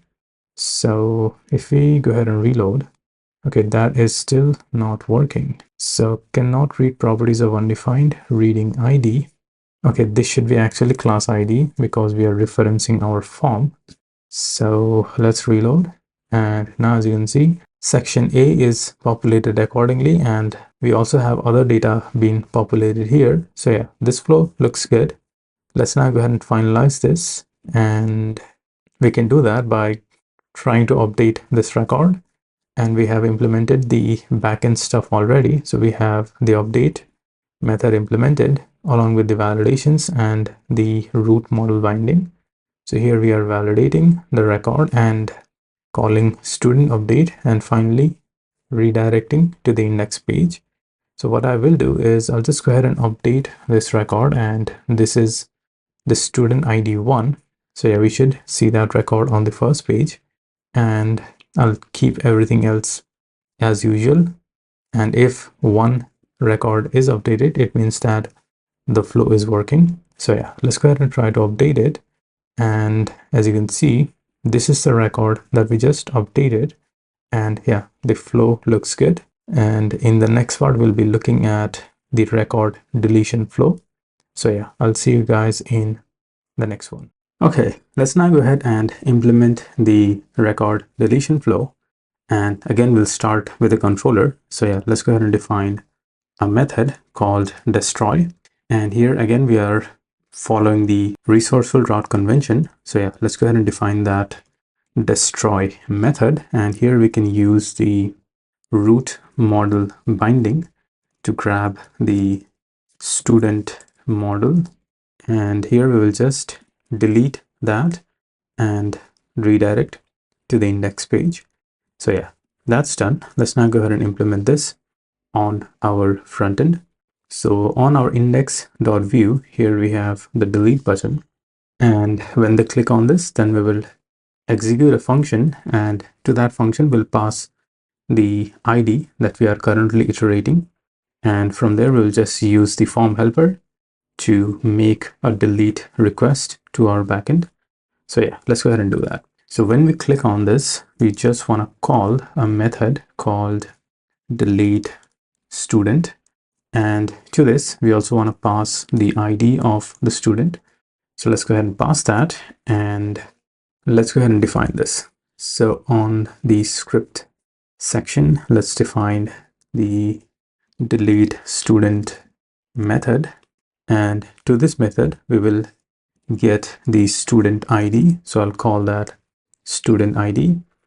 And here again, we'll define a new form helper called delete form, which is going to be a simple use form helper without any data. So yeah, we can use that and call that in here. So we can do delete form dot delete, and we want to make a request to the students dot destroy route. So let's pass that, and along with that, we'll also pass the student ID. So let's pass that. And what I also want to do here is I want to show a confirmation message that will be implemented using the simple confirmation dialog, and just to prevent from accident record deletions. So yeah, this will just show a confirmation dialog, and when they click on OK, then we will go ahead and execute this block of code. So yeah, let's just go ahead and wrap this inside an if condition, and here we will pass confirm, which is a simple JavaScript dialog, and we can say, are you sure you want to delete the student? And then we will go ahead and delete that by calling the delete form.delete, and we have the route as students.destroy, and we are passing the student ID. So yeah, now when we call this, then we will be executing this destroy method, and when that happens, then we will just go ahead and delete that student and redirect to the index page. So yeah, let's go ahead and give this a try. Okay, let's try to reload, and for some reason this is giving us an error. Students index.vue, does the file exist? So I think we probably implemented something by mistake, so let's go ahead and remove that, and now this should work.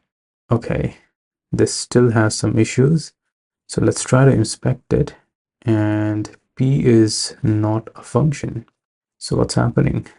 Okay, I think we need to pass an empty object to this, or let's try to see what could be the possible issue, and if this is the issue, then we will go ahead and fix it later. But let's see, let's look into our implementation. So we are calling delete student, and we are passing the student.id. So yeah, that looks good. And on our use form, let's go ahead and pass an empty object, and let's reload. Okay, so we don't have that error anymore. So yeah, that was the issue. So we need to pass an empty object to this, otherwise it will throw an error. Okay, let's go ahead and give this a try now. So when I click on delete, then we will get this confirmation dialog. And if I click on cancel, nothing's gonna happen. And notice that we are currently trying to delete this student with an ID of 1. So let's go ahead and delete it. Click on OK, and we are redirected back. And as you can see, the student ID 1 is deleted. So yeah, this thing is working. And in the next part, we'll be looking at implementing the search functionality. So yeah, we'll be working on this in the next video. Okay, let's now go ahead and implement the search functionality. And before actually implementing this in our code editor, let's talk about the flow. Let's discuss how we will be implementing this, and then we will go ahead and actually implement it. So as you can see in here, we have this input field for searching the data, and we will be defining a variable, and we will be binding that accordingly to this field. And whenever the user types into this field, we will be keeping track of that variable and building up a URL. And whenever that URL changes, we will programmatically visit that page using the router.visit, which we have talked about a lot in the previous section as well. So let's say a user types something like some data, then we want to visit a URL in the browser based on the value that the user types in here. So let's say if the user types some data in this field, then we want to pass that into our URL with the key as search, and the value would be some data. And we will be implementing this on our backend accordingly, where we will grab the term by the search value, and then we will filter that data accordingly on our backend. So yeah, this is the general idea, and let's now go ahead and work on this. So let's open up our code editor, and let's start by defining a variable to keep track of the user entered value. So we can do that over here. So let's define a new search, and we will be using a reference to define an empty string. And we also need to import this ref from Vue. So let's go ahead and do that. Import ref from Vue, and let's go ahead and bind this accordingly into our input field. So we have that over here. So let's model this to our search variable, and if we now go ahead and reload, So here we have the index, and we have defined the search, which is a ref. And if we go ahead and type something in here, okay, that is not working. So what's happening in here? We don't have any errors, and this is not reflected accordingly. So I think there's probably some issues in here. So let's try to display that over here just to make sure that this is working. Let's try to pass some data. Then as you can see, this is being reflected over here. So yeah, this is working. So now what we can do is we can build up a variable based on the search term, and whenever that variable changes, we will be manually visiting that page. And we also need to implement this on our backend, but first let's go ahead and implement this in our frontend, and the backend stuff is really easy once we figure out the frontend stuff. So again, let's define a new variable, and I'm going to name this as students URL, which is going to be a computed property, and we will be computing this based on multiple factors. Like in this case, we will be computing that based on the page number and the search term. So let's go ahead and define this, and you will be passing this inside a closure. And here we can define this URL variable, and we will be passing this new URL object, which is a JavaScript function, and we are passing the students.index route to this, which is again going to be built up based on the app URL that we have configured in our environment. So yeah, based on the app URL that we have in here, we will be building that up accordingly. And whenever the search input changes, which is this value, then we will go ahead and compute the student's URL accordingly based on the search value. So here we can check if the search dot value has a certain value, then we will just go ahead and append the search value into the URL, and we can do that by passing the url.search_params.append, and the key in this case is going to be search, and the value will be whatever value we get from our ref, that is this defined in here. And along with this, I also want to pass the page number, because currently we have not passed that. So whenever we perform any search operations, we just want to reset the page to the first page, because let's say if a user is on the 5th page and when they try to perform some search, then there might be cases where only a few number of data is returned for that keyword. So in that case, the user will still stay on the 5th page and they won't be able to view that data. So whenever they perform any search, we just want to navigate to the first page, and we want to show the results by resetting the pagination. So let's go ahead and define one more variable in here. And instead of defining multiple lets, what we can do here is we can define one more variable like this, and this is again will be a ref, and this is going to have an initial value of 1. And here again we can append the search params by passing the page key, and the value in this case will be page number.value. So now if we go ahead and try to debug our students URL, then that should be built up accordingly, and we can do that on our Vue DevTools, but we have some errors. So let's try to understand what's happening in here. Let's see what's the error, and we can do that on our console. So computed is not defined, so let's go ahead and import that from the Vue package. So let's do that, and if we go ahead and reload, okay, that works. So let's open up the Vue DevTools, and here we have the index, and we have some computed data that we defined. So we have the props, we have the setup, and we have the attributes. In the setup other, okay, so we don't have that. I don't know whether we can debug that or not. So I'll just go ahead and try to open this up again. I'll just close it and try to open that up, and let's navigate to the Vue DevTools. Let's open up our index, and okay, we have the students URL, which is undefined and is a computed value. But why is it undefined initially?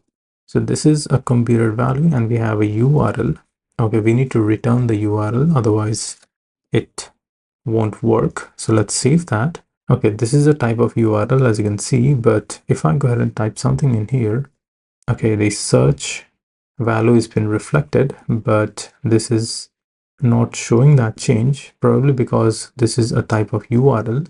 So what we can do here is we can watch for the student's URL, and whenever that changes, we can make a visit to that specific URL, and that is gonna basically visit that URL. So let's go ahead and do that.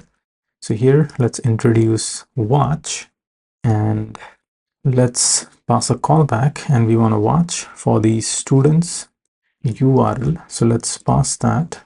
And since this is a computed property, we need to pass the value as well. And the second argument that we can pass over here is the new value that we get. So let's pass that, and whenever the value of the student's URL changes, we just want to go ahead and perform some operations in here. But first, let's try to debug this. I'll just go ahead and pass a console.log just to see that this thing is working. So let's go ahead and again open up the console, and we have some errors again. We need to import the watch from the Vue package. So let's do that, and let's reload it once. So let's say if I type something in here, then as you can see, whenever I type something, the URL is being built accordingly. And okay, let's try to look into the latest URL. Then as you can see, we have the href value as Inertia Vue Students Management.test. The route is students, the page is 1, and the search value is being set accordingly, and the value in this case is sum. So based on the value that we have typed over here, the URL is being built accordingly, and now the only thing remaining here is to programmatically visit this page, and this will set the URL in our browser accordingly, and then we can implement that on our backend. So yeah, that is a really simple task to implement it in our backend. The only tricky part is to implement this in our frontend. So yeah, let's now go ahead and visit this specific URL that we have over here, and we can easily do that using router dot visit. So let's visit this new value, and instead of new value, I think we can name this as new students URL or updated students URL. Okay, I think updated students URL sounds better, so let's go ahead and do that. And along with this, I also want to pass a few options. So let's go ahead and do that. So I want to preserve the scrolling behavior, and I also want to preserve the state. So let's go ahead and pass that as well. Preserve state to true. And I think the router is not imported. So let's go ahead and import that from the Inertia.js Vue 3 package. And yeah, let's go ahead and give this a try. So I'll just reload, and we are currently on page 5. So let's navigate to page 1, and let's try to search some data. So I'll just pass sum in here. Then as you can see, the URL is updated accordingly. So as soon as I type something, the URL takes that change, and our inertia visits that route. So yeah, this thing is working. And there's one more issue in here. As you can see, as I try to navigate between the previous states, then as you can see, all the states are being navigated. So we can remove that behavior by passing the replace option. So let's go ahead and do that. And now this is going to replace the history, and yeah, that won't be tracked in the browser. So again, let's try to reload, and let's just open up the students page. And if I go ahead and type sum, and the previous state of this current state is the students route. So if I navigate to the previous state, then as you can see, all the search term is now reset, and the replace state is applied, which is going to prevent keeping track of the history. So yeah, this thing is working, and the only thing remaining now is to implement this on our backend. So let's open up the students controller, and on our index, we are passing the students data. So the only thing remaining here is to filter the students data by the search term that we get in our index space. So let's go ahead and pass the request class in here, and we are passing the collection of all the students currently, but we want to filter that accordingly. So what we can do here is we can define a new student query, and you might have a case where you need to implement other queries as well.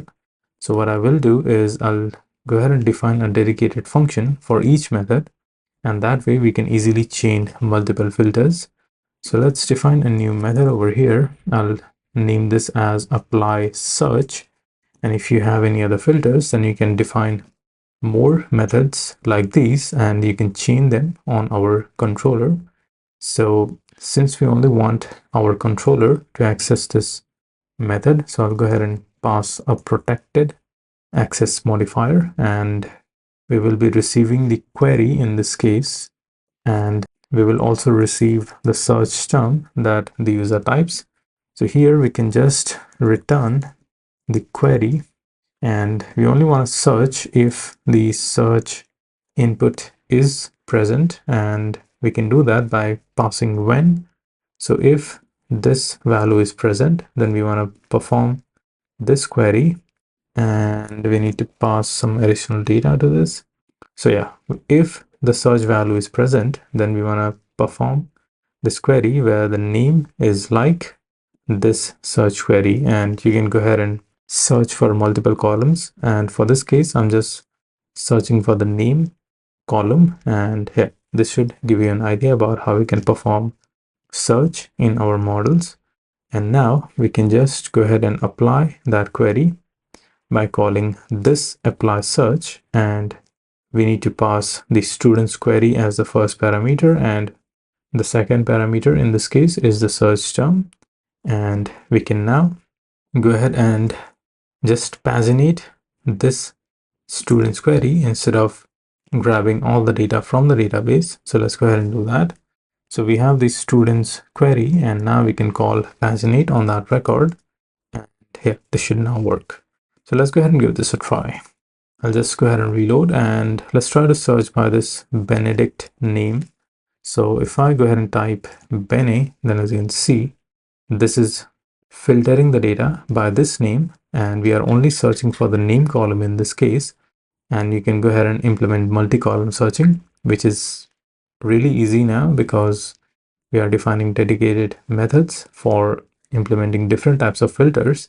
And I think in Laravel version 11, we can call where all, I think, or yeah, based on your needs, you can go ahead and do that. I don't exactly remember the syntax, but if you want to search for multiple columns, we can chain or where.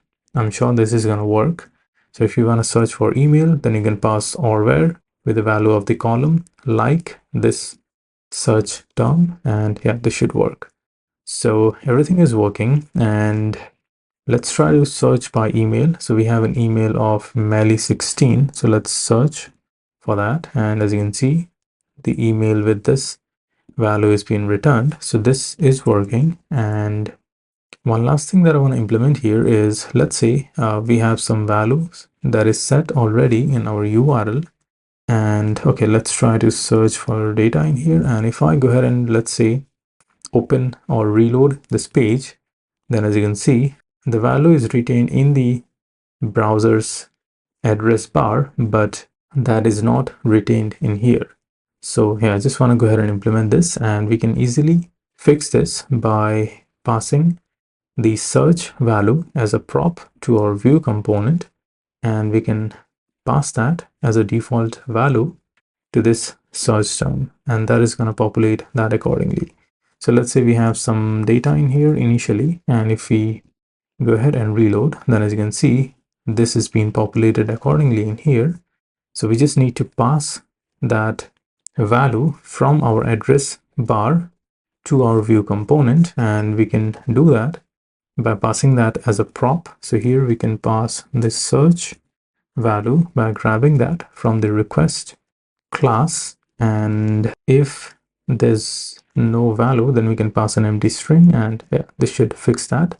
So we are passing the search by grabbing that from our request, and this is now passed as a prop, and we can receive that on our index component, and we are going to pass that over here, and we can again use the use page to grab that value. So use page dot props dot search, and yeah, let's go ahead and pass that. Okay, we have some errors, so we need to import use page from the Inertia Vue 3 package. So let's go ahead and do that, and if we reload, then as you can see on the address bar, we have the search as some, and that is being populated accordingly in here. So let's say if I pass something else, let's say I'll pass Mali, and that should be retained in here as well. And now even if you reload, then the search filter is applied accordingly. So yeah, we have finally implemented the search functionality, and along with that, I think we have also implemented paginations. So as you can see, we are currently searching for this M keyword, and we are getting around, okay, we have all the records being passed to us. As you can see, 100 results are being passed. But instead of that, let's try to search by something specific. So I'll try to search for doctor, and okay, we have 15 results. So if I navigate to the second page, then as you can see, the search is now lost. So yeah, we need a way to retain that, and we will be fixing this in the upcoming video.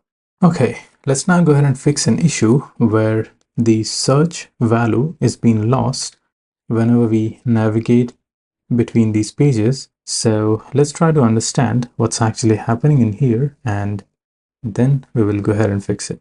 So let's open up our code editor, and here as you can see, I have the pagination component opened, and on our pagination component, we have these links defined, and whenever we click on any of the link, then we go ahead and execute this update page number method, and we are passing the link to that method. And on that method, as you can see, we are grabbing the page number, and we are manually visiting that page, which is the student's route, and we are passing that page.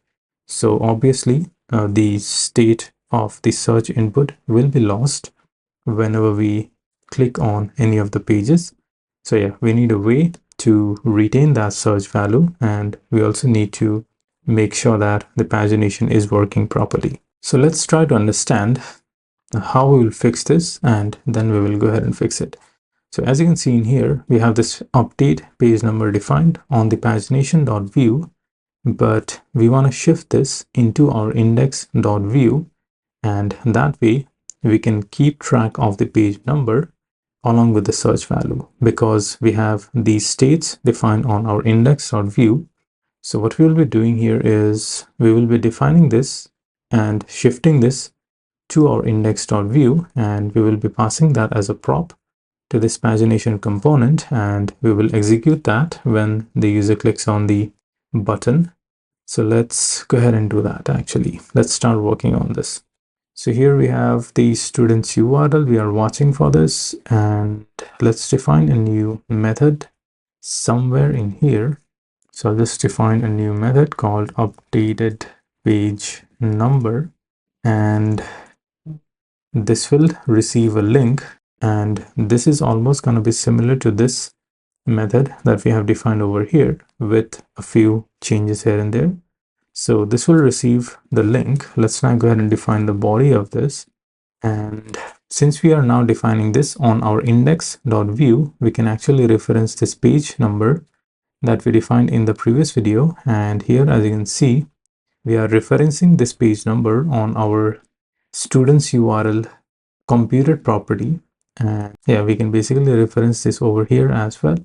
And whenever the search value or the page number changes, then the state is going to be reflected accordingly because we are on the same component. So yeah, let's go ahead and assign the page number dot value with whatever we have defined over here. So we just want to grab the first index of the link.url object, and we want to split it by the equal to sign to grab the page number, and we want to assign that to the page number that we have defined over here. So I'll just go ahead and pass that. And yeah, this is the implementation that we want to do over here. And here we will be receiving that as a prop. So let's go ahead and pass that first. So on our pagination, let's pass that function as a prop. So here we are passing the data, and along with that, let's also pass the updated page number. And if the prop and the key are same, we can basically do something like this. I don't exactly remember, but yeah, I think this is the syntax, or I don't exactly remember. So instead of passing it like this, I'll just pass the updated page number method. And again, to demonstrate this properly, what I will do is I'll just go ahead and comment this out for now, and I'll just log something in here. So let's log the link.url in here. And yeah, one more thing to note here is we are defining this on our index.vue, and we are passing that as a prop to our pagination.vue component. Okay, let's navigate to that, and let's now go ahead and receive that value on our pagination.vue, so we can get rid of this code and we can receive that updated page number, which is a type of function and is required. And whenever we click on the button that we have over here, which are basically links, we can pass that updated page number, and we will also pass the link to it. And here we have set up the index.vue accordingly.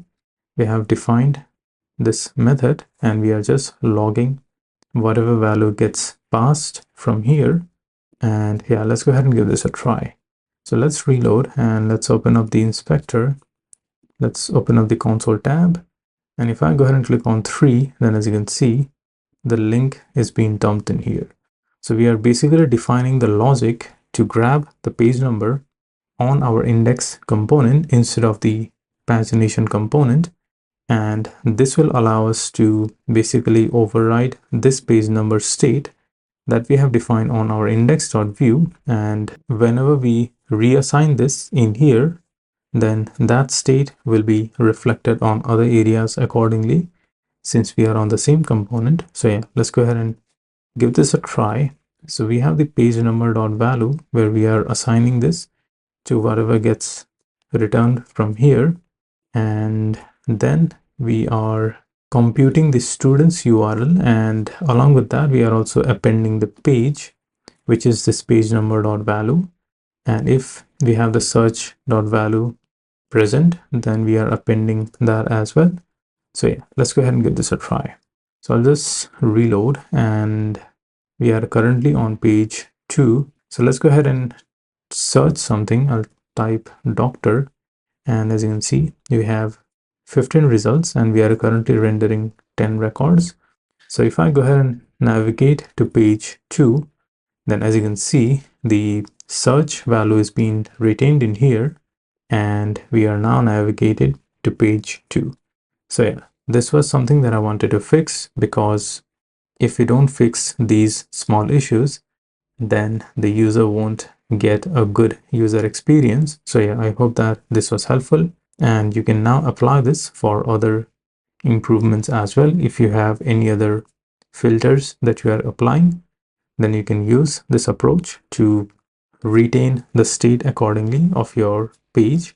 So yeah, that's it for this section, and I'll see you guys in the next one.